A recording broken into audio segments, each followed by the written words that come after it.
a des autorités à la solde coloniale. On a le pouvoir judiciaire qui ne vaut plus rien du tout. Ses meilleurs amis qui étaient à la tête nous parlaient ici de poulet à manger maïs.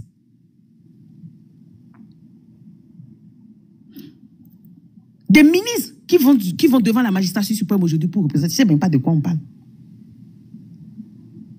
Quelqu'un qui a monopolisé tout le pays. Les entreprises, tout lui appartiennent. CIPI, c'est pour... Je ne sais même pas. Il n'y a pas un seul domaine où on peut parler sans critiquer. Le système de gaiement du port, on en a parlé la dernière fois. On a des problèmes avec tous les pays qui nous entourent. Maintenant, qu'est-ce que le pays veut? On veut un changement, oui ou pas? Oui ou non? De quoi on a besoin? On a besoin de construire une économie, comme le disait M. Biafrika. Et pour cela, il faut nous débarrasser de ces institutions ou de ces lignes-là qui nous maintiennent sous le joug de la colonisation. C'est de ça que nous devons nous débarrasser. C'est ça la pathologie systémique qui est là. Elle est purement politique. Elle est institutionnelle. Mais quand on vient là, on me dit non que... Ce n'est pas Yahya Boyen qui décide. Yahya Boyen ne décide pas à la place des démocrates. Ça, c'est toute une organisation. Et puis, si Yahya Boyen a mis ce plateforme-là en place pour désigner le candidat, ce n'est pas pour rien. Ce n'est pas pour rien. Lui aussi, il peut avoir, comme vous pouvez avoir votre opinion personnelle. C'est comme ça dans un groupe. Il peut avoir son opinion personnelle. Mais c'est les autres qui doivent le convaincre pour dire voilà notre choix qu'on porte dessus. Quand Yahya Boyen avait choisi Zissou, est-ce qu'il a fait ce jeu-là en temps? Quand il avait choisi Zissou en 2016, est-ce qu'il a consulté quelqu'un? Il a amené Zissou, il a imposé Zissou. D'abord Premier ministre, après il a imposé à la présidentielle. Donc ne dites pas les choses. Vous-même, vous venez de dire tout à l'heure, il ne faut pas qu'on va donner des informations sur le panel. Mais ne dites pas les faux trucs. S'ils ont fait ça, c'est pour quelque chose. Et puis chacun a son opinion personnelle. C'est ce que je veux dire d'abord. C'est ce que je veux que vous mettez dans votre tête. Depuis que les mouvances ont annoncé le nom de Romain Douadaï, les démocrates sont dans une position un peu compliquée maintenant. Parce qu'il faut gérer le stress. D'abord, des résistants, de l'autre côté, des mouvanciers. Donc, ils sont dans une position que vous ne pouvez pas imaginer. Et puis, si vous êtes dans leur position actuellement, vraiment, je sais que vous aurez aussi beaucoup de stress comme ça. C'est ça qu'il faut comprendre d'abord, dans tout ce qui se passe. Et puis, la mouvance, il n'a pas encore dit son dernier mot. Si vous voyez, les gens sont en train de reporter. Ça, c'est une stratégie. Je vais vous le dire ce soir. Si les gens sont en train de reporter pour annoncer leur duo candidat, c'est une stratégie. Parce que la mouvance, il cherche à casser les démocrates pour que les démocrates n'aillent pas aux élections. Ça, c'est une petite parenthèse que je vous fais là. Le seul moment où il y a convergence d'idées entre les démocrates et moi, c'est sur le principe de l'exclusion, c'est sur le code électoral, c'est sur la mauvaise gouvernance de Patrice Talon, c'est sur les institutions de la République qui sont vassalisées, c'est sur le système partisan. Voilà les principes sur lesquels les points de convergence des démocrates et moi, ou nous, panafricanistes, en ce moment-là. Alors, si nous voulons être intelligents, nous pouvons mettre nos divergences de côté et travailler sur nos points de convergence pour avoir gain commun. Et c'est justement pour ça que nous nous adhérons totalement. Je ne pense pas avoir parlé de soulèvement populaire ici. Lorsqu'on demande au peuple de faire des marches pacifiques pour réclamer un état de droit, si vous avez l'habitude de lire votre constitution, vous allez comprendre que c'est un droit de tout le peuple béninois. Et le narratif selon lequel vous dites, vous êtes au pays, allez, venez avec nous, tout ça là. Vous pensez que si vous sortez pour aller réclamer un état de droit, vous pensez que vous le faites pour le Russe? Vous pensez que vous le faites pour Biafrika? Vous pensez que vous le faites pour Georgia? Le problème ici, c'est que chaque fois qu'on demande une action citoyenne qui nous concerne nous tous, vous pensez qu'il y a un bénéficiaire de cette action. Vous pensez que vous le faites pour quelqu'un et cette personne doit être reconnaissante envers vous. Et c'est là. On sait qu'on le fait pour nous tous, mais vous-même là, il faut venir, on va le faire ensemble. Ne restez pas là-bas et nous demander de le faire. Il faut venir, il faut descendre, on va tous marcher ensemble. C'est ce que je vous demande.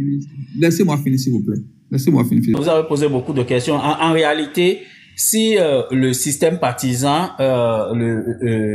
qui a été initié, si ça avait été conduit de façon désintéressée, de façon honnête et sincère, ça aurait pu régler toutes ces interrogations que vous avez soulevées. C'est parce que en réalité, on a mis ce vocable devant, mais on avait des objectifs malsains derrière. Et c'est ça qui nous conduit aujourd'hui dans l'impasse où on ne sait pas, on ne connaît pas la porte de sortie. L'idée derrière le système partisan, en réalité, c'est qu'on ait des candidats qui sortent des partis. Mais si quelqu'un milite dans un parti, on connaît plus ou moins ses convictions et ça répond déjà aux questions que vous avez posées. Mais quand c'est les gens qui sortent de nulle part, à la veille des élections pour déposer leur candidature, on ne les connaît pas, on ne connaît pas leur combat et puis ils viennent pour dire qu'ils veulent être candidats. Donc vos questions sont pertinentes à ce niveau-là. Donc on va écouter Georgia maintenant. Ah non, juste un instant. Jean-Yves, tu peux prendre ta motion. Oui, Jean-Yves, vas-y pour ta motion. Oui. Vous savez, lorsque moi j'ai fait la lecture de la situation politique du Bénin, j'ai remarqué que le Bénin aujourd'hui, sous l'ère Talon, le plus gros problème, c'est que le Bénin a un problème de droit, un problème juridique, un problème de loi et un problème au niveau du corpus de tout ce qui régit aujourd'hui le fonctionnement du pays. La constitution, le code électoral, la loi sur l'embauche. Donc tout ça en fait doit nous amener à viser un profil qui connaît la loi, qui connaît le droit et qui peut trouver des solutions avec son intelligentsia et de manière collective afin qu'on puisse régler les problèmes de loi. Parce que même les problèmes économiques dont nous parlons aujourd'hui, où le président peut se lever et aller prêter de l'argent là où il veut, sans rendre compte à personne de son propre chef, c'est la loi aussi qui a créé ça. Donc pour moi aujourd'hui, en réglant les problèmes de droit, de justice, d'égalité, les problèmes au niveau de la constitution, etc., on va balayer un bon nombre de problèmes. Parce que même le social aujourd'hui est en quelque sorte bafoué par les lois qui sont mises en place. On voit bien aujourd'hui comment on dit non, il faut pas faire telle chose, il faut pas faire telle chose, il faut faire des orientations, les dialyser, etc. Et c'est même pas décret qu'on sanctionne même des lois sociales ou des décisions sociales. Donc, en réalité, pour moi, le problème est juridique et on doit se tourner vers un profil qui comprend le droit. C'est pourquoi moi, je parle essentiellement de M. Nouroudine Saka Saleh. Bien sûr, M. Nouroudine Saka Saleh n'est pas le plus intelligent des démocrates. Mais aujourd'hui, lorsqu'on voit ce qui se passe en place, lorsqu'on voit ce qui se passe en face avec le système d'exclusion caché de l'auto-parrainage pour exclure M. Eric Gouneté, je me dis, M. Nouroudine Saka Saleh pourrait être un profil pour régler les problèmes juridiques et revenir à une égalité sociale et au niveau de la loi. Ok, merci beaucoup. Je vais peut-être rappeler en quelques secondes ce que j'avais dit à l'ouverture de ce live, que les défis qu'on a à relever dans les prochaines années, j'ai parlé de l'intégration sous-régionale. Il faut vraiment rebâtir la relation entre le Bénin et ses voisins. Donc c'est totalement à plat aujourd'hui, c'est à l'eau aujourd'hui. Donc il faut rebâtir ça. J'ai parlé aussi de la question de l'unité nationale. Juste un instant, j'ai quelque chose qui... Ok, donc j'ai parlé de la question de l'unité nationale. Monsieur Jean-Yves vient de parler de la justice. Donc il faut tout rebâtir, le code électoral, la constitution, les lois électorales, il faut tout rebâtir. L'économie, j'ai parlé de l'économie aussi, on a l'opacité. On a une économie qui est aujourd'hui totalement stérile, c'est-à-dire on ne fait que s'endetter pour payer les dettes. On n'a pas créé une économie réelle. Donc on est resté dans la finance, mais on n'a pas créé une économie réelle pendant les 10 ans de Patrice Talon. De Monsieur Jean-Yves aussi a parlé de la question du social. Donc tous ces éléments on devrait mettre ça dans la balance pour pouvoir déterminer un bon profil pour l'avenir. Ok, Georgia, tu peux prendre la parole. Donc, tapoter les amis, partager, tapoter le live. Georgia, si tu es prête, tu peux prendre la parole. Hey, ton micro est faible. Ah oui, c'est bon. Bonsoir. Oui. Comment allez-vous? Il y a 3 jours, j'ai galéré. Oh. Oui, mais je suis fâché. Je vais te dire ça en privé. Ok. C'est aujourd'hui seulement j'ai dit, mais il n'a pas lancé l'autre fois. Mercredi, non, et le week-end, non, mais... Désolé. Non, j'étais en voyage. Je reviens de Genève comme ça. Donc, non, c'est bon, tu peux y aller. Oh, ok, all right. Ok, on va s'attraper un peu ça. Alors. Je commence par dire merci à Jean-Yves pour son intervention. Mon frère, tu as fait un endroit. Moi, j'y ai fait 3 ans. Et crois-moi, je ne connais pas mieux que toi. Parce que les professeurs, même qui enseignent là, c'est eux qui nous disent aujourd'hui que poulet a mangé maïs. Il n'y a rien là, mon frère. Il n'y a rien. Tu imagines ceux qui sont même professeurs dans la chose sont en train de soutenir ce système? Et tu vas me dire que, quoi, là, étudier, si mon frère, tu as tout compris, en fait. Georgia, tu as tout compris. Georgia, tu sais, je suis devenu rancunier et très fier. Très fier. Je propose, à l'heure actuelle, je propose même que nous fermons la faculté de droit à l'université d'Abomey-Calavi. Elle n'a pas sa raison. Parce que ça ne sert plus à rien. Le campus total. Je crois que le prégo actuel, il est allé au campus pour leur dire que l'université ne sert à rien, un truc comme ça. Hein. Bon, ça, c'est un autre dossier. Bref, je pense que les élections à venir sont devenues, c'est devenu comme un business. C'est dit, il y a ces mythos-là qui viendront vous dire que les élections, on va aller gagner, on va faire ceci, mais ils savent au fond d'eux que c'est faux. Ils savent qu'ils ne vont jamais gagner ces élections. Et Jean, il va bien poser la question, à quel moment, dans quel pays, vous avez jamais entendu un dictateur à la tête d'un pays, on est allé aux élections et on a gagné contre lui? Quand, comment, où, par quelle magie? Ce n'est pas possible.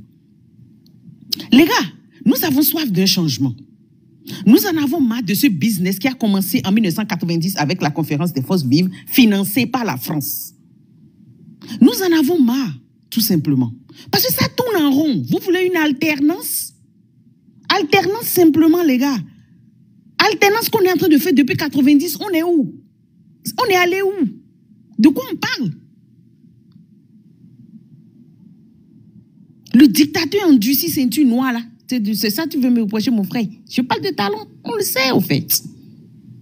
Quand fallait suivre le début de ce live, M. Biafrika fait une très belle intervention là-dessus. On ne peut pas vivre dans un pays où le pouvoir judiciaire est sous contrôle, le pouvoir législatif, n'en parlons plus, 28 députés. Et c'est ça là, vous nous promettez, les gars. Et là, le député vient ici nous dire clairement que, nous dire que au moins, même si on nous donne 28, il faut au moins rester là pour faire croire aux gens que au moins tout va bien. Ça veut dire vous couvrez la dictature.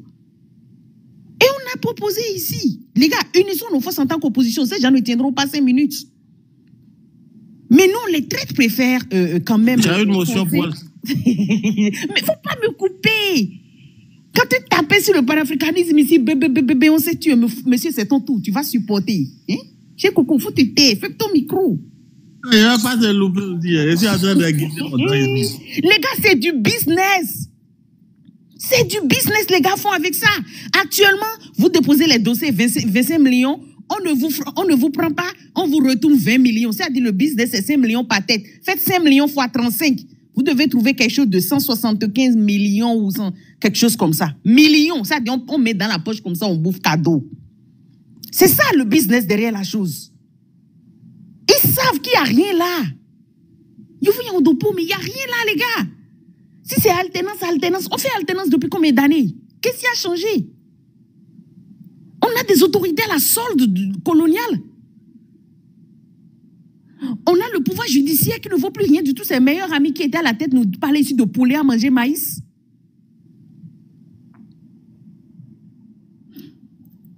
Des ministres qui vont devant la magistrature suprême aujourd'hui pour représenter. Je ne sais même pas de quoi on parle. Quelqu'un qui a monopolisé tout le pays. Les entreprises, tout lui appartiennent. CIPI, c'est pour... Je sais même pas. C'est-à-dire, il n'y a pas un seul domaine où on peut parler sans critiquer. Le système de gaiement du port, on en a parlé la dernière fois. On a des problèmes avec tous les pays qui nous entourent. Maintenant, qu'est-ce que le pays veut? On veut un changement, oui ou pas? Oui ou non? De quoi on a besoin? On a besoin de construire une économie, comme le disait M. Biafrika. Et pour cela, il faut nous débarrasser de ces institutions ou de ces lignes-là qui nous maintiennent sous le joug de la colonisation. C'est de ça que nous devons nous débarrasser. C'est ça la pathologie systémique qui est là. Elle est purement politique. Elle est institutionnelle. Mais quand on vient là, on me dit non, que ouais, il faut une alternance, il faut alternance. Alternance, oui, mais laquelle?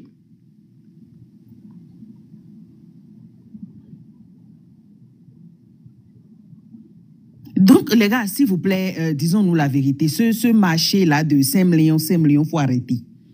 Parce qu'il ne s'agit pas de vendre des gens ici, de tourner les gens en rond, d'accord?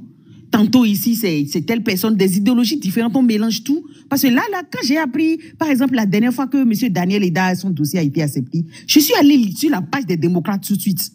Et j'ai dit, mais ok, c'est quoi l'idéologie des démocrates? Ils n'en ont pas. Ils n'en ont pas. Ça voudra dire quoi? Le mouvement peut basculer à tout moment. Le parti peut devenir demain mouvancier. C'est ça, au fait. Ils n'en ont pas, ils n'ont pas une ligne directive, ils n'ont pas.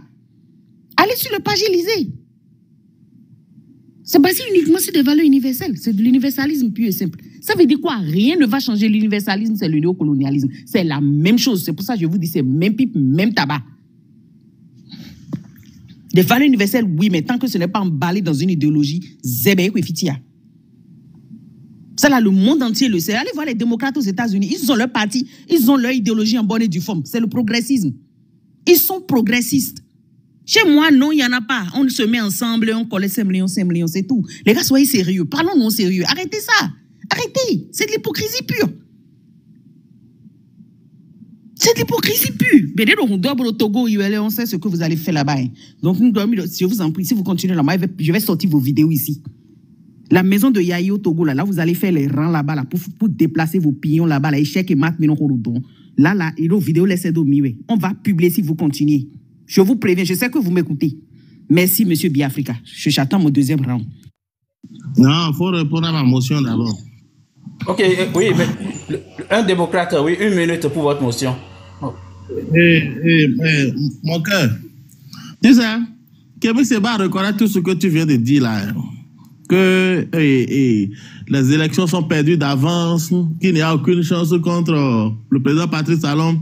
Mais pourtant, il a tendu la main aux démocrates. Il a voulu être candidat du Parti démocrate. Donc, si Kémy Séba était candidat du Parti démocrate, c'est ce que vous allez dire aussi, ou bien vous dites ça tout simplement parce qu'il a été rejeté, il n'a pas été candidat du Parti démocrate. 1. De 2, les 5 millions là, vous pensez que ça va dans la poche de Yahi Boni ou bien ça va dans la poche de quelqu'un et que ces 5 millions ne vont servir à rien d'autre? Ou bien vous pensez que le Parti démocrate continue toujours de bénéficier du financement public et qu'ils aient en place ce comité sans pour autant trouver une autre source d'approvisionnement? La rancunière est fière. Réponds-moi s'il te plaît. Oui, je pense que c'est un business, c'est de l'escroquerie tout simplement. Parce que jamais un dépôt de dossier ne fait objet d'empochement de 5 millions de francs. Je pense que c'est de l'escroquerie pure et simple. Et c'est pour ça que je te dis tout simplement que les gens qui sont unis sans idéologie, déjà ça montre clairement que c'est du business. Maintenant, ma question pour toi, je te retournerai une question. Vous savez que c'est inédit, c'est pour la première fois au Bénin qu'on met en place un système comme ça. C'est la première fois qu'on collecte 5 millions pour un traitement de dossier. C'est impossible. Les démocrates, retournez l'argent des gens aux gens. Oui, le démocrate, vous avez fait passer votre motion, vous êtes patient, et puis Georges va répondre. Sinon, si on parle au même moment, ça, les gens ne vont pas nous entendre. Merci. Kémy Séba, maintenant tu dis que Kémy Séba avait... les dépôts de dossiers sont fermés. Kémy Séba avait voulu être porté en poulet, oui. Les dépôts de dossiers sont fermés actuellement. Mais pourquoi Kémy ne dépose pas, à ton avis? Vous vous trompez largement. Et même si Kémy demandait d'être porté en poulet, est-ce qu'il serait seul? C'est un duo quand même. Donc arrêtons de rêver, s'il vous plaît. Arrêtons de rêver, faisons les choses correctement. Unissons nos forces, boycottons ces élections et imposons. C'est au peuple de demander, sinon les autorités ne le feront pas. C'est à nous de dire, écoutez, c'est ce qu'on veut. On ne va pas mettre une partie en prison, des autres exilés, et dire, OK, ceux qui restent là, aller aux élections. C'est à nous de dire non. Quand Mibodion, les autres vont se foutre de vous, c'est comme ça. C'est tout ce qu'on demande. Et là, on aura une élection juste, en bonne et due forme. C'est à nous d'unir nos voix pour parler comme ça. Oui, Georgia. Mais je pense que c'est d'appui très triste. Oui, Biafrika. Oui, ok, ben, pour finir, tu peux peut-être répondre à la question aussi, mais en nous mettant dans l'hypothèse que les conditions étaient réunies par rapport aux personnalités qu'on a actuellement dans ce parti-là, qui toi tu vois pour porter leur couleur? Moi, je ne vois personne parce que je dis bien, je ne vois pas des personnes, je vois des idéologies. Et là, les idéologies, malheureusement, sont portées par des gens, voilà. Donc, je me dis, OK, on me parle des démocrates ici, des gens qui posent des dossiers pour passer par les démocrates pour arriver au pouvoir. Le problème, c'est que ces gens portent des idéologies différentes. Vous voyez, ces gens portent des idéologies différentes. J'ai vu M. Daniel Eda, comme je le dis, quelqu'un que je respecte bien, avec qui j'ai parlé aussi. Et voilà, lui porte une idéologie purement progressiste. Et comment on appelle? Nous, Dinsaka Saleh, l'opposant, voilà. Et lui, moi, j'ai dit, je ne vais pas voter pour lui parce qu'il a une femme blanche. Je ne veux pas de femme blanche à la tête de mon pays. La femme noire a été représentée par la femme blanche. Maintenant, là, c'est le seul endroit où la femme béninoise peut être portée en honneur, c'est au Bénin. Toi, femme béninoise, va ailleurs, dis que tu veux être première dame quelque part, tu n'auras jamais cette chance. Allez en Europe, allez en Chine, allez n'importe où. La femme béninoise doit être honorée au Bénin. C'est sa place là-bas. Pour moi, c'est comme ça, point. Maintenant, je ne sais pas s'il y a une autre question pour moi, mais dans tout le lot que je vois là, personne ne... Moi, je ne sais pas. Jusque-là, personne. Ok, donc on a compris ta position. Ok, je vais venir dans un instant à Monsieur le Russe, mais je vais écouter d'abord Tim. Tim, si vous êtes là, vous pouvez prendre la parole. Monsieur Tim, si vous m'entendez, vous pouvez ouvrir votre micro. Donc les amis, tapotez, partagez le live. Oui, bonsoir. Bonsoir le panel et bonsoir à monsieur. Oui, Georges, est-ce que tu avais un mot? Non, c'est pas grave. Laissez, je vais attendre le deuxième tour. C'est bon. Ok, c'est bon. Ok, allez-y, monsieur Tim. Ok, bonsoir. Ça fait un moment là. Bon, si tu peux me permettre, je vais répondre rapidement à monsieur Jean, parce que j'avais une motion pour lui rapidement, avant de revenir sur le vif du sujet. Monsieur Jean, je voulais te dire, moi, je suis un observateur des politiques africaines. Ce n'est pas seulement le Bénin. Moi, je ne me concentre pas seulement sur le Bénin. Je regarde tout ce qui se passe dans la sous-région. Il a dit, il n'y a jamais un dictateur, on n'a jamais battu un dictateur, mais il y a les hommes, il y a l'exception. Moi, je sais que pour battre un dictateur, par les élections, c'est difficile. Mais il y a les hommes de la Gambie. Je voulais lui ramener, il n'a qu'à aller faire ses recherches. Et puis, il me revient. Il y a les hommes de la Gambie. Je ne vais pas détailler ce qui s'est passé ici, parce que c'est un peu long. Il n'a qu'à aller et puis me revenir. Maintenant, vous parlez de duo. Les duos, moi, personnellement, sans vous mentir, je vais être franche avec vous. Sur ce panel-là, j'ai défendu les démocrates, mais personnellement, avec le nombre de candidats, appel à candidature là, moi aussi j'étais un peu déçu. 34 c'est beaucoup. Il faut qu'on le dise la vérité.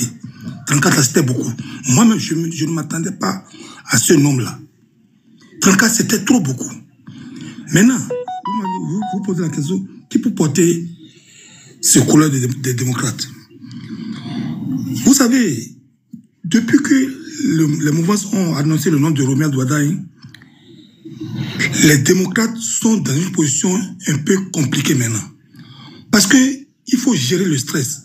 D'abord, des résistants, de l'autre côté, des mouvanciers. Donc, ils sont dans une position que vous ne pouvez pas imaginer. Et puis, si vous êtes dans leur position actuellement, vraiment, je sais que vous aurez aussi beaucoup de stress comme ça.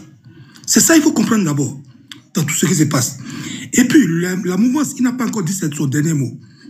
Si vous voyez, les gens sont en train de reporter. Ça, c'est une stratégie. Je vais vous le dire ce soir. Si les gens sont en train de reporter pour annoncer leur duo candidat, c'est une stratégie. Parce que la mouvance, il cherche à casser les démocrates pour que les démocrates n'aillent pas aux élections. Ça, c'est une petite parenthèse que je vous fais là. Ça, c'est une petite parenthèse. Ce n'est pas le sujet, mais c'est une petite parenthèse. Si nous tous, on est dans la position de Yahya Boni ou bien des dirigeants des démocrates aujourd'hui, ça va être compliqué pour nous, pour désigner. Moi, ce que j'aimerais que les démocrates fassent, je vous le dis ce soir, le problème que Talon a créé au Bénin actuellement, c'est tellement énorme. Il ne faut pas que les gens vont se mettre dans l'émotion, non, la jeunesse, non. J'ai dit ça ici une fois, ou bien si c'est sur une autre planète, ne mettez pas l'émotion de jeunesse devant. Parce que Talon a créé un problème maintenant que s'il n'y a pas une expérience pour régler ce problème-là, parce que d'abord il y a un problème politique d'abord, il y a un problème institutionnel, il y a tout ce problème à gérer. Ce n'est pas l'émotion jeunesse qui va régler tout ce problème-là. Moi, j'aurais préféré un homme d'expérience. Et puis dans les démocrates, il y en a plein. Et puis peut-être un jeune pour l'accompagner dans le duo.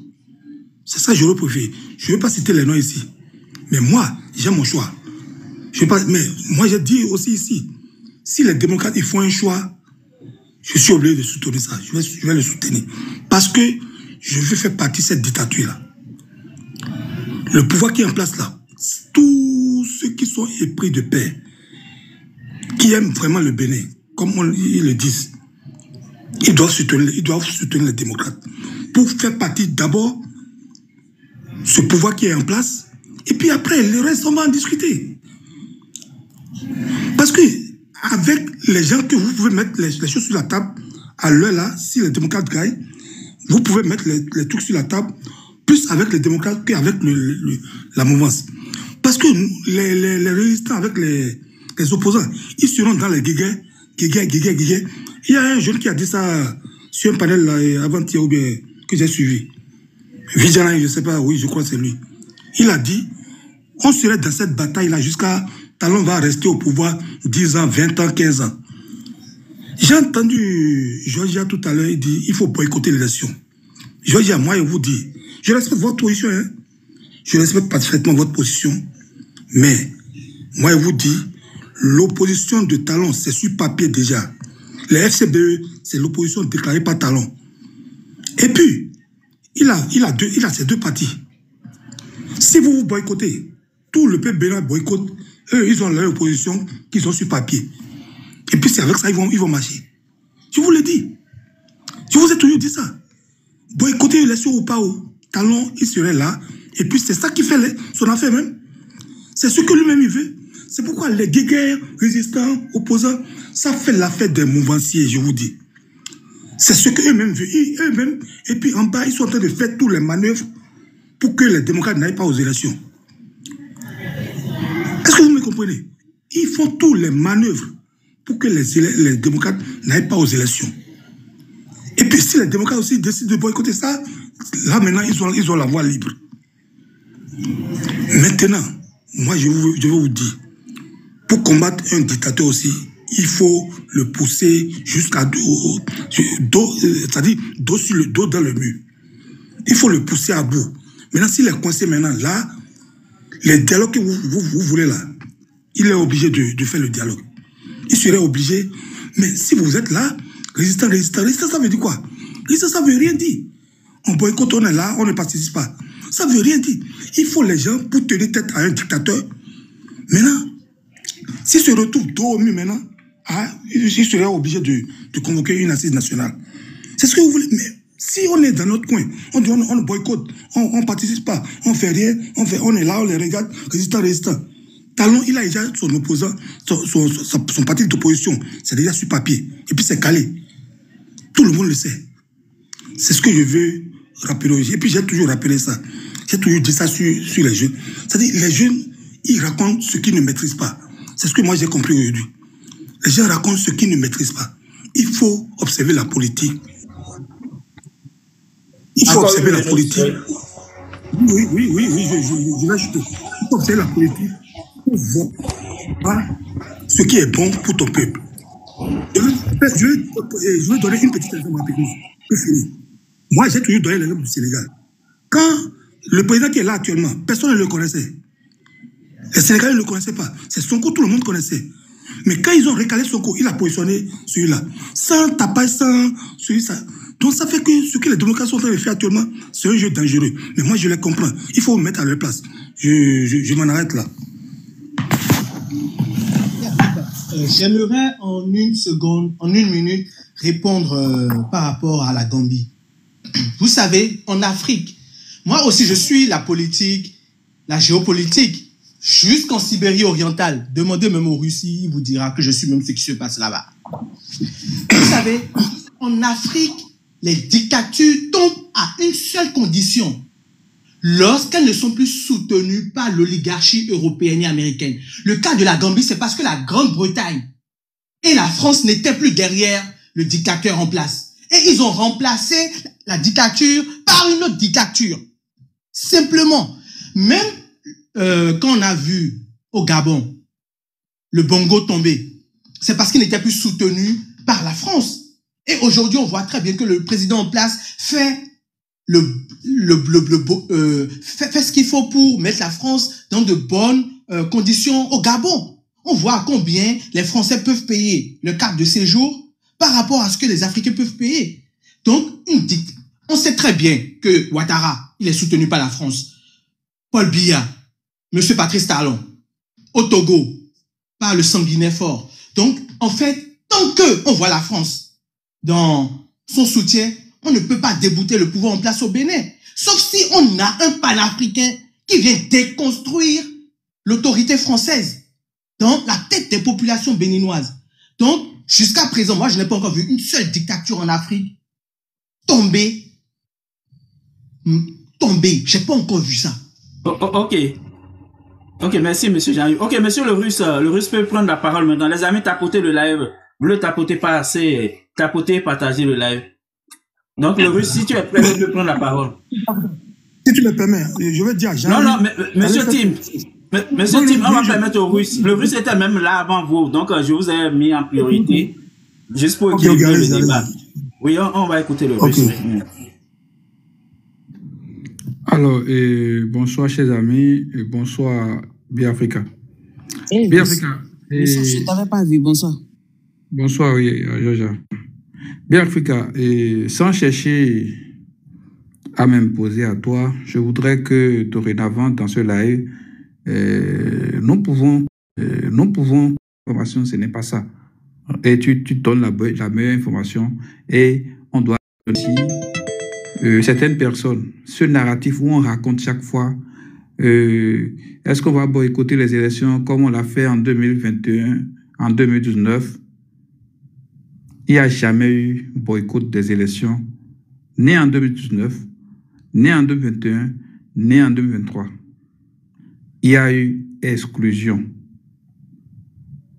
Je dis bien, il y a eu exclusion. Et c'est dangereux le narratif que les démocrates utilisent juste pour justifier leur compromission qu'ils ont eu à faire. Parce que ce narratif qu'ils utilisent aujourd'hui, ça peut les rattraper dans les campagnes. Quand ils vont vouloir dire qu'ils ont été exclus lors des campagnes, ces campagnes, il y en aura. Les mouvanciers vont leur rappeler que, mais vous avez dit tantôt que vous aviez boycotté les élections, il n'y avait pas eu exclusion. Donc c'est à vous de choisir le narratif qu'il vous faut. Ce n'est pas lorsque vous êtes en face des résistants que vous allez utiliser le narratif de boycott, alors que vous avez été exclus. Nous avons tous été exclus. S'il n'y a jamais eu de boycott. Avant de faire de bons débats, il faut qu'on s'entende sur les principes, sur les expressions, sur la sémantique à utiliser. Je reviens maintenant au débat. Biafrika, en toute franchise, je pense que je n'ai pas la légitimité d'imposer un candidat aux démocrates. C'est un parti. Ceux qui ont adhéré au parti ont accepté de sacrifier une partie de leur liberté et de leur capacité de réflexion au détriment du parti. Qu'est-ce que je veux dire par là? J'ai déjà dit ici que les partis politiques ne nous permettent pas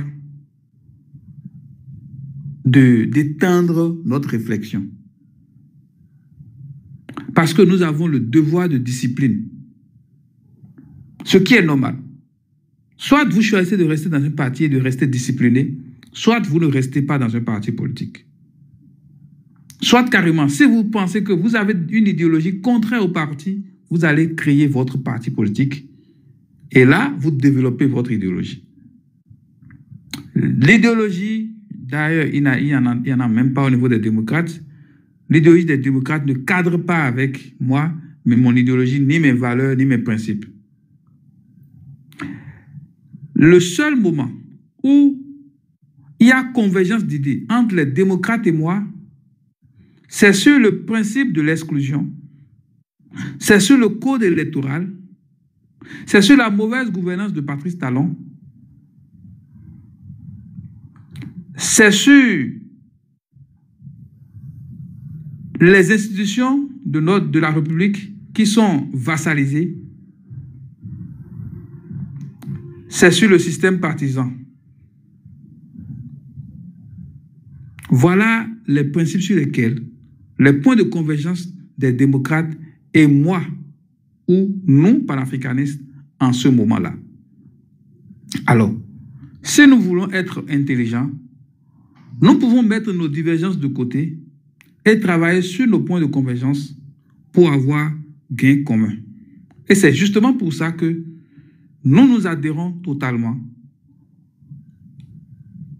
à, comment je vais dire, à la résistance, au principe de la résistance. Le principe selon lequel tuons nos égaux, tuons nos logos, il n'y a pas de la hiérarchie. Nous nous mettons ensemble pour faire face à un dictateur, pour ramener notre pays à un état de droit et aller à une assise nationale, organiser une élection où tout le monde, tous ceux qui sont dans la résistance, autant de partis qu'il y aura dans la résistance, pourront candidater librement.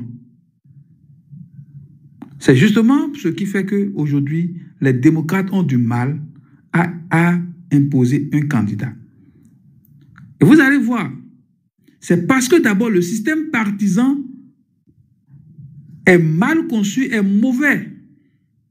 C'est un système de dictature. C'est un système qui tend à arracher la souveraineté au peuple béninois.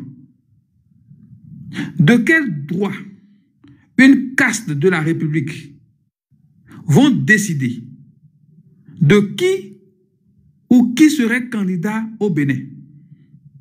J'ai parlé l'autre fois, j'ai dit, au meilleur des cas, on aurait dû mettre dans le système, le système partisan, on aurait dû mettre dedans le parrainage populaire. Si quelqu'un veut être candidat et qui n'est pas dans un parti politique, il demande le parrainage directement du peuple. Si c'est 5000 parrains, 5000 signatures, si c'est 10 000 signatures, on demande. Et là, le peuple aussi peut porter des gens. Mais lorsqu'on exclut les gens, on donne une force à des partis politiques, je pense qu'il y a problème. Et si les démocrates sont d'accord sur ces principes avec nous, je ne crois pas qu'ils soient aujourd'hui dans la dynamique d'aller aux élections dans de telles conditions. Ce n'est pas possible, c'est inconcevable. C'est à croire que les démocrates sont des plans B de Patrice Talon. C'est à croire que les démocrates cautionnent l'exclusion de Patrice Talon. Parce que je ne comprends pas. Pour des gens qui ont vraiment de l'éthique, qui font vraiment un combat démocratique, je ne crois pas que ces personnes aillent à une élection dans des conditions aussi obscures et ambiguës. Ce n'est pas possible. Et tout ce que nous voyons aujourd'hui, ce n'est que le début. D'abord, rentrons dans les démocrates, dans le parti, la composition du parti. Le parti tourne autour d'une seule personne, Yahi Boni. Ça veut dire quoi? C'est la personne qui passe le lit avec Yahi Boni qui sera le candidat. Et c'est légitime. C'est la personne qui gagne la confiance de Yahya Boni. C'est lui qui va désigner. Et je dis c'est légitime. Ce n'est pas un problème de vous voulez ou pas. Parce que si vous voulez vraiment, vous auriez dû chercher la carte d'adhésion de démocrates et vous imposer là. Moi, je ne suis pas démocrate. Donc, de quel droit? Moi, je vais faire pression sur les démocrates pour qu'ils choisissent le candidat que je veux. Donc, soyons justes. Moi, de quel droit? Je ne suis pas du parti. De quel droit je vais leur demander de choisir tel ou tel? Ce n'est pas légitime, ce n'est pas juste de ma part. Surtout que dans un parti politique, il y a ce qu'on appelle les grands électeurs. À la rigueur, ce sont les grands électeurs qui devraient décider de qui ils doivent porter comme candidat. Et le plus grand électeur des démocrates, c'est bel et bien Yahya Boni. On enlève Yahya Boni des démocrates, je ne crois pas qu'il reste encore beaucoup de choses.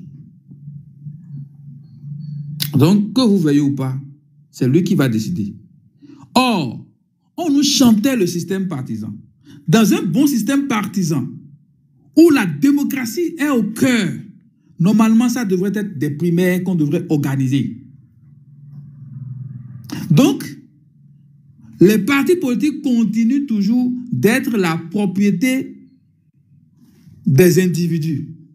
Alors, quel problème le système partisan a réglé? Vous allez de l'autre côté, il y a deux grands partis qui sont des partis mamelles d'un individu qui est le chef de l'État. Et lui-même l'a dit publiquement. C'est ça la démocratie? Qu'un seul individu puisse décider au nom de deux grands partis. Oui, c'est lui qui doit être président. C'est lui qui doit être le candidat. Et vous, vous n'avez rien à dire. Parce que vous-même, vous savez que vous n'avez aucun poids, vous n'avez aucun pouvoir. C'est ça le système partisan? Venez chez les démocrates. Ici, c'est Yahya Boni qui a le pouvoir. On peut faire semblant.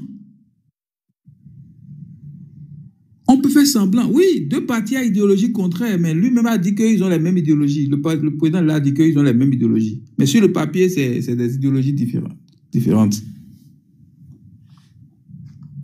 On vient chez les démocrates, c'est Yahya Boni, incontestablement. Finalement, le système partisan revient à donner pouvoir à deux individus pour contrôler tout le Bénin. Finalement, le système partisan qu'on vient nous chanter ici, c'est une manière de donner le pouvoir à deux individus qui vont nous imposer qu'ils veulent. Si vous êtes béninois, vous avez le sang qui coule dans vos veines et vous aimez ça, et vous dites que vous êtes patriote, vous êtes démocrate, si vous aimez ça, c'est votre problème. C'est votre problème. Et tant que ça continue comme ça, vous allez toujours venir sur des panels pour pleurnicher, pour pleurer. Vous allez toujours venir sur des panels pour espérer que les démocrates choisissent quelqu'un qui a votre assentiment. Or, si on ne leur avait pas donné ce pouvoir, ceux qui se réclament être les partisans de NDSS aujourd'hui, mais si les démocrates ne les portent pas, ils auront la possibilité de porter leur candidat et d'aller à la victoire. Ça veut dire quoi? Imaginons un instant que NDSS était un très bon candidat et avait une très bonne popularité et que Yahya Boni décide de ne pas le choisir et choisir celui qu'il veut. Et ceci serait légitime et personne ne peut lui en vouloir pour ça. Ça veut dire quoi? Ça veut dire qu'on aurait privé le peuple béninois d'un potentiel président bien adulé par le peuple béninois.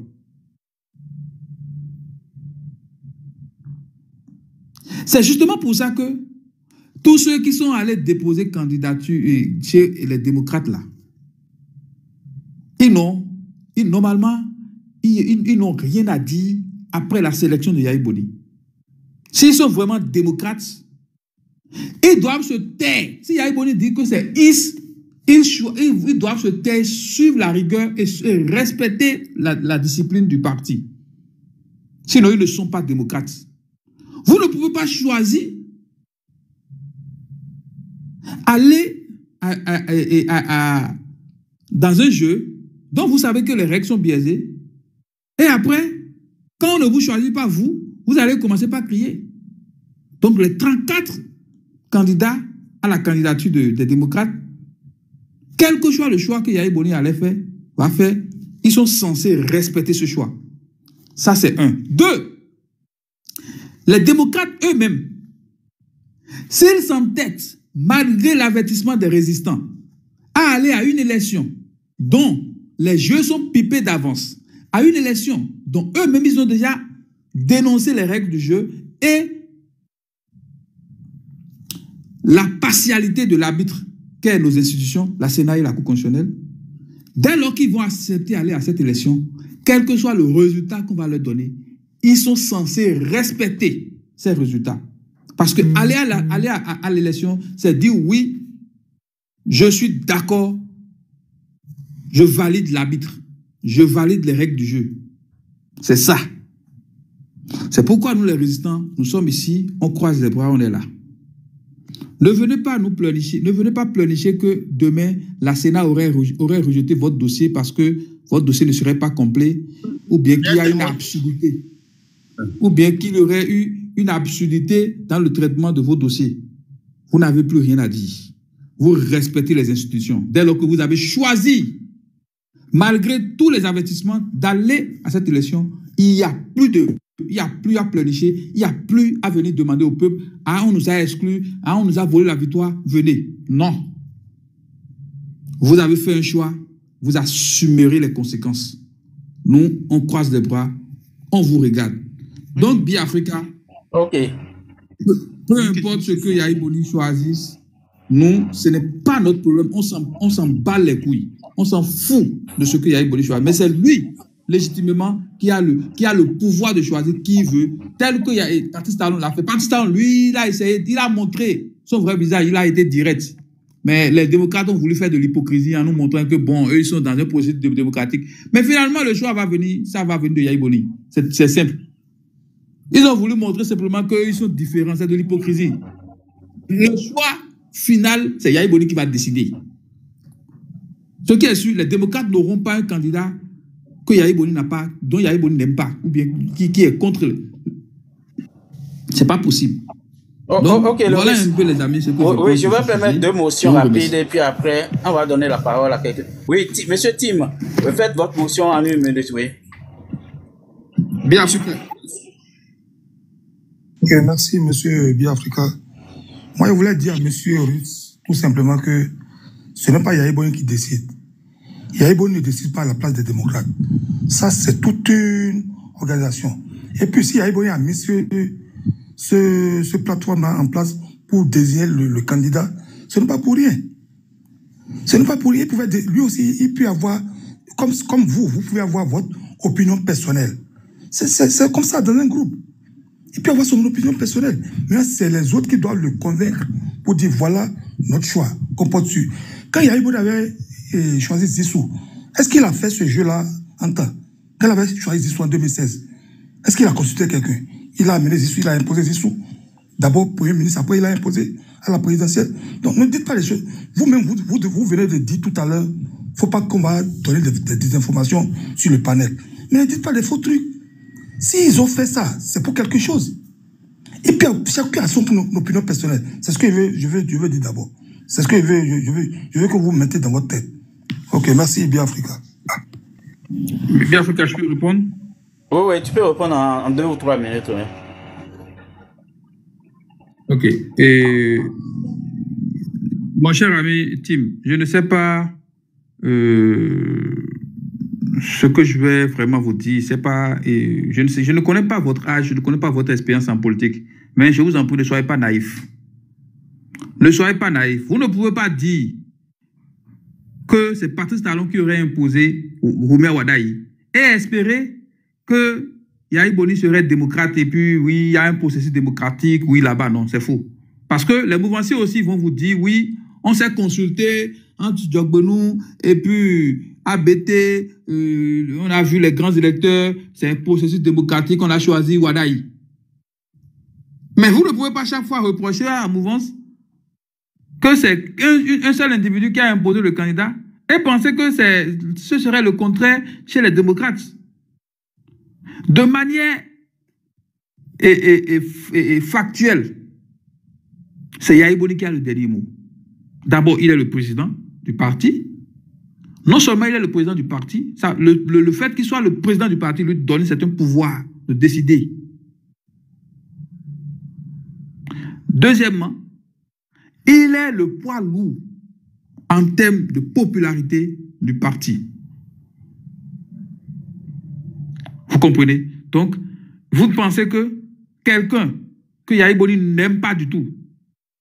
Je prends l'exemple de quelqu'un qui a toujours critiqué Yahya Boni, qui a toujours... je vais vous donner un exemple.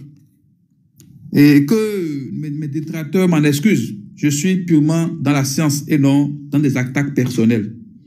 Je veux parler du NDSS par exemple. Voilà quelqu'un qui devrait aller aux élections législatives et qu'on aurait dupé. On l'a dupé, ils ont retiré son nom de la liste.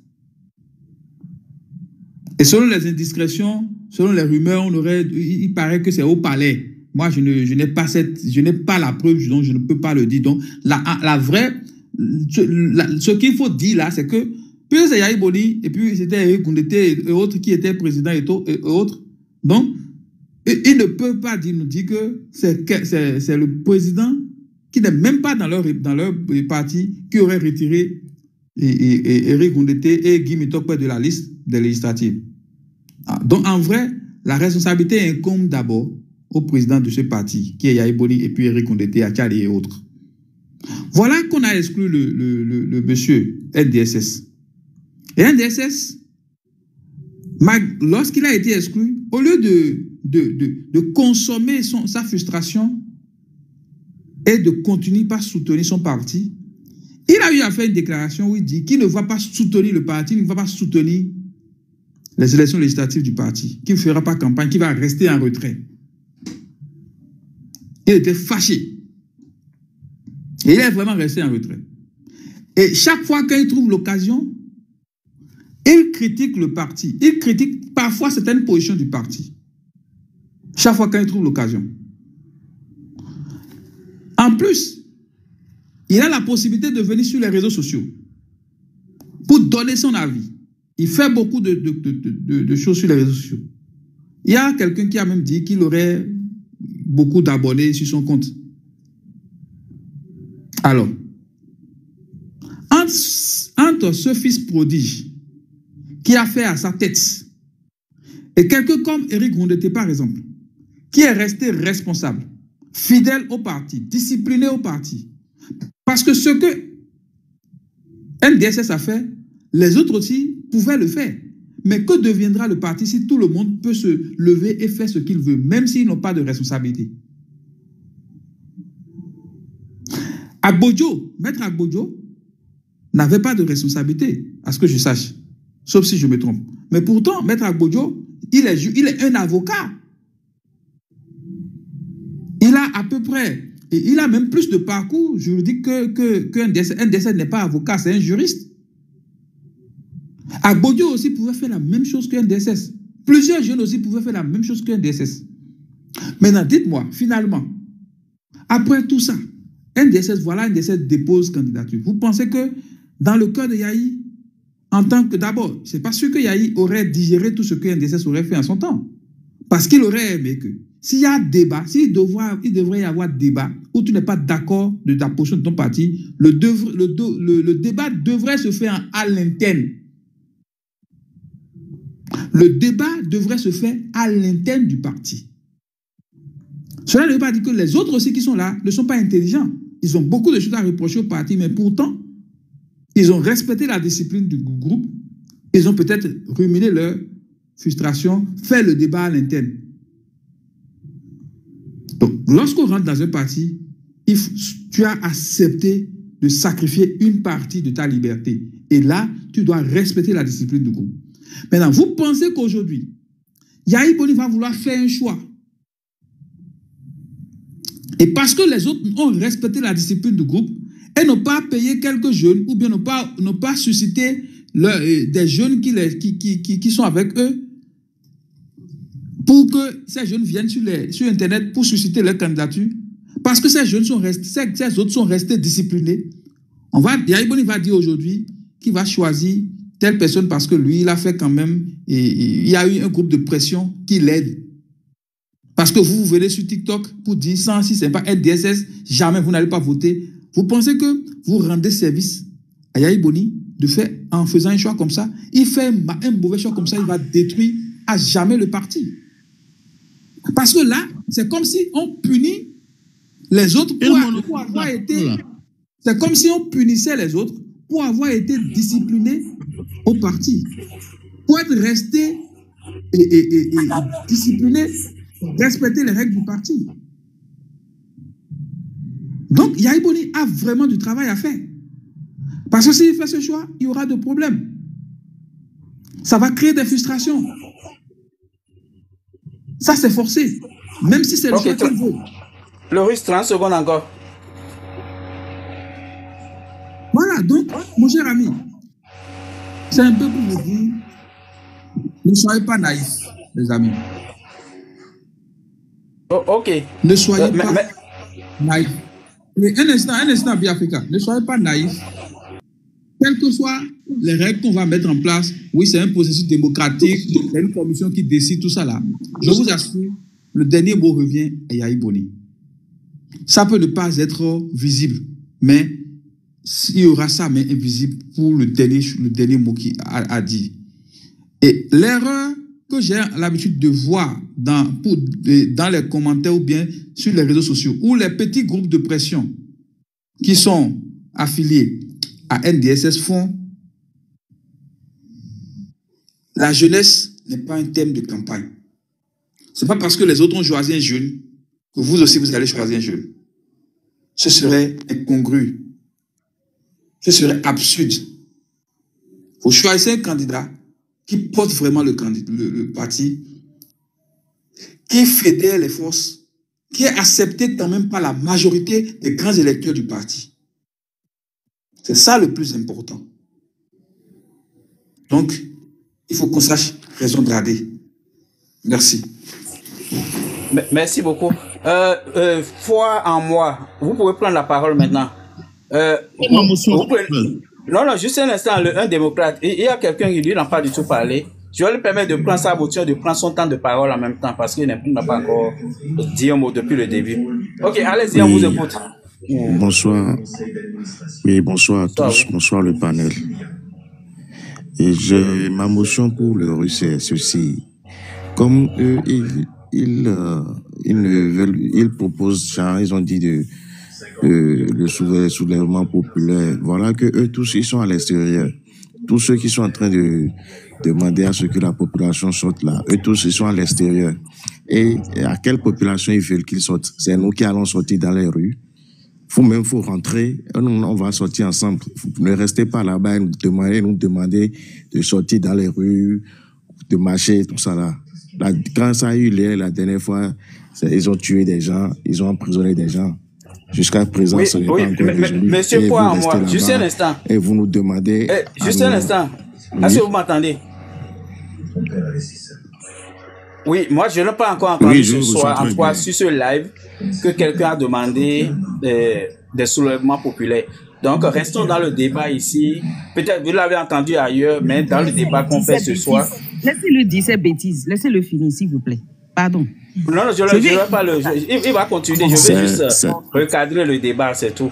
Ok, allez-y, on vous écoute. C'est ce que le Russe avait proposé. C'est ce que le Russe avait proposé.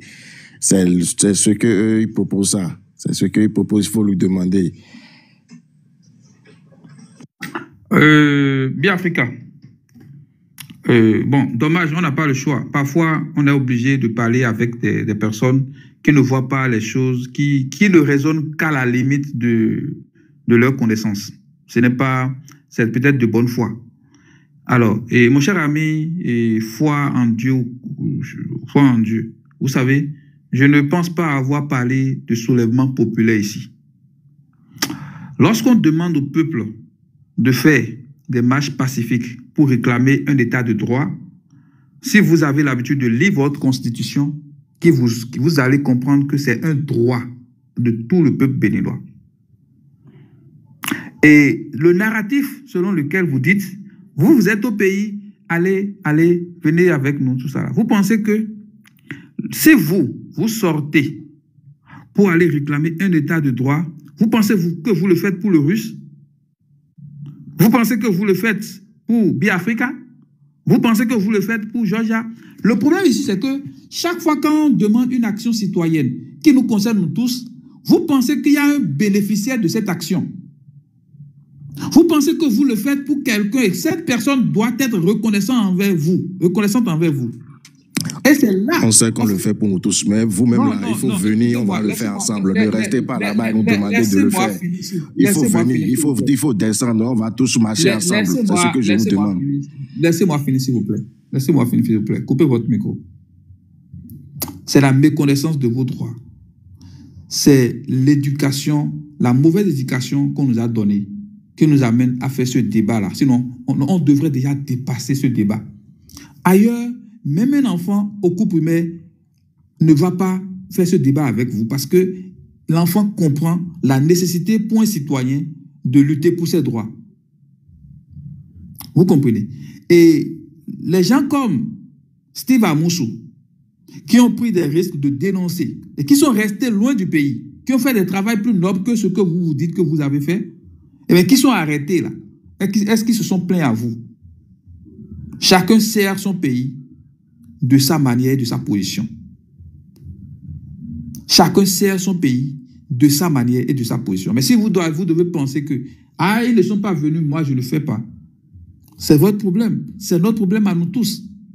Si vous êtes convaincu qu'il y a un problème devant, ce n'est pas parce que le bourreau, le dictateur, nous a tapé dessus qu'il faut lui donner raison de nous avoir tapé dessus.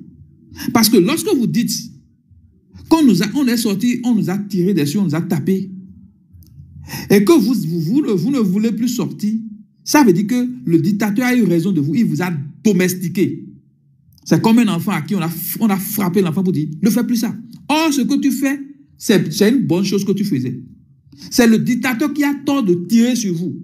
Ailleurs, là, lorsqu'on tire sur le peuple, le mouvement s'enflamme encore. Parce que le peuple ne peut pas accepter que, en étant en train de manifester les mains nues pour ses droits, qu'on puisse ôter la vie à des gens. Dans des pays où la notion du patriotisme est bien ancrée dans les têtes, lorsque le dictateur frappe, ça accentue encore le mouvement. Ça renforce encore les gens dans le combat, dans ce qu'ils doivent faire. C'est ça le vrai problème. Et je n'ai jamais demandé un soulèvement populaire ici. Nous avons parlé de la résistance. Et au-delà, surtout que je n'ai même pas parlé des marches ici, vous pouvez m'entendre ailleurs, mais ce que j'ai toujours tenu comme narratif, je parle d'une marche pacifique, où le peuple doit sortir pacifiquement et réclamer un état de droit. Réclamer qu'on lui redonne sa souveraineté, qu'il puisse choisir lui-même celui qui sera son président et qu'on ne lui impose pas, qu'on ne lui filtre pas, qu'on ne lui impose pas de choisir entre la peste ou le choléra. J'espère que vous m'avez compris, cher ami. Je vous remercie. Le Russe, une question. Et depuis que le président est venu au pouvoir là, est-ce qu'il y a encore eu de marches? Quand vous demandez de faire une marche là, depuis que le président est venu là, juste une seconde, on va le laisser finir.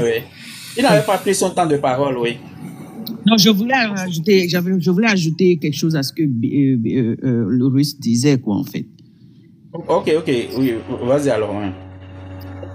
Oui, moi, par exemple, je suis pour cette marche. Je suis pour. Et je pense que pour aller arrêter des gens ici, on n'a pas eu besoin qu'ils soient au pays pour aller les arrêter. On n'a pas eu besoin qu'ils viennent te tenir la main, te mettre dans les rues pour aller les... Même là où ils sont là, on est allé les chercher. Et si tu crois que des gens ne sont pas venus chez moi ici, tu te trompes.